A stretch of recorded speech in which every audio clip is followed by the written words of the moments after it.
Hizbullah baru-baru ini kembali intens mengirimkan serangan brutalnya ke arah kendaraan milik pasukan pertahanan Israel. Seperti yang terlihat dalam sebuah rekaman yang ramai beredar di Telegram pada Kamis 7 Maret 2024.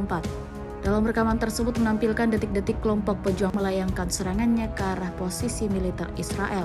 Tepatnya di lokasi Beikat Risha, Lebanon, pejuang Hizbullah menembakkan rudalnya dengan presisi dan menghancurkan kendaraan roda 4 IDF, seperti yang terlihat jelas dalam rekaman. Diketahui kemudian kelompok tersebut tampaknya menggunakan rudal Almas buatan Iran yang merupakan salinan sistem ATGM Spike Israel yang direkayasa ulang. Hingga rekaman ini beredar, belum ada tanggapan resmi dari pihak Israel terkait dengan serangan ini.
X sekarang menghadirkan lokal menjadi Indonesia.